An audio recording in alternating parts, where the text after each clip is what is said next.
Hello, everybody. Again, it's a Friday with Father Scott, and I'm coming to you from, I think, what would have been years ago, I think maybe Monsignor Gerst's first office. It's in the rectory.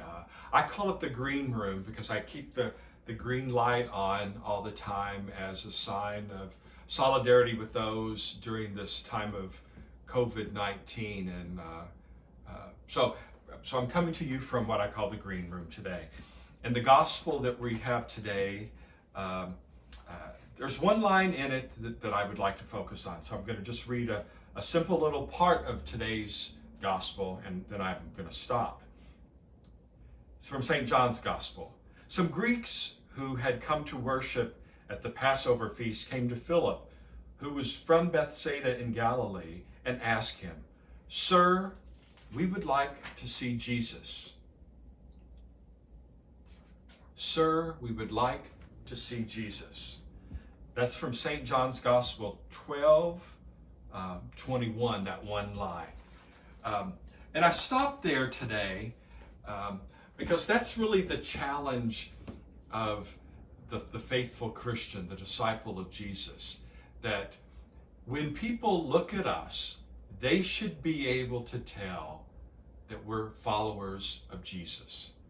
It's not something that we put on and keep our eyes gazed heavenward, or our palms folded overly piously pointed towards the heavens, but that our actions and our words, our deeds, and everything says something different than just, Scott Wimp it points to Jesus. And I think during this season of Lent, as our journey continues, it's a simple little statement.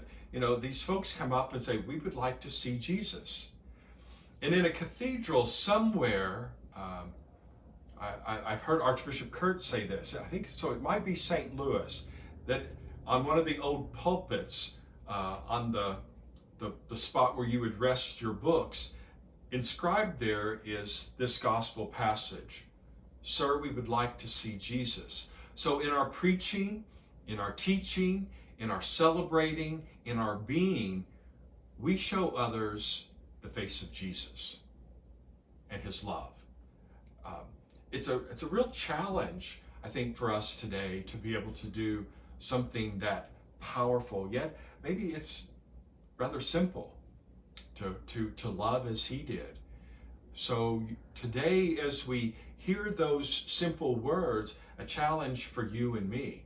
Not only do we preach it, not only do we celebrate it, not only do we do a lot of things, but we put it into practice.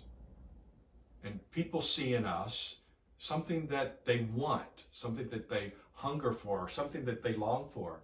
And we know what it is. We know the cause of our joy. We just celebrated Laetare Sunday, and as we continue to look forward to Easter, we're called to take everything in and make it our own, and reveal Jesus to our neighbors and our friends and our families.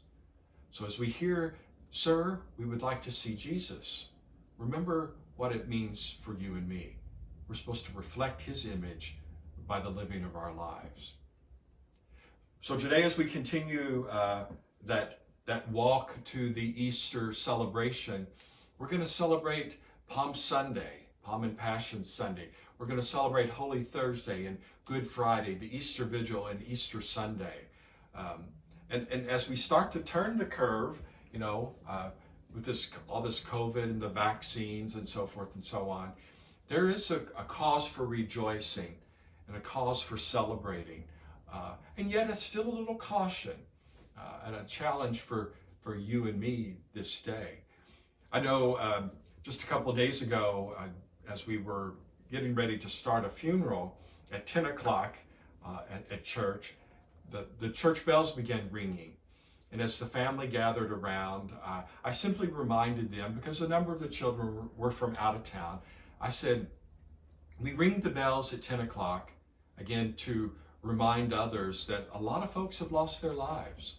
And this is just a moment to pause and remember. And so hopefully by our pausing and remembering and celebrating, we're revealing something about God's love for us. Remember last week's gospel, for God so loved the world that he gave us his son. And he did give us his son, and we're called to reveal him. One of my friends in Baltimore, his parish mission statement was very simple: to know Jesus and to make him known. Sir, show us Jesus. We would like to see Jesus. That's our task, to reveal him to our neighbors and our friends. So until we meet again, let's watch out for one another, take care of our neighbors and our friends and our family members, to lift up each other in prayer. Until we meet again, God's blessing on you and your families. Take care.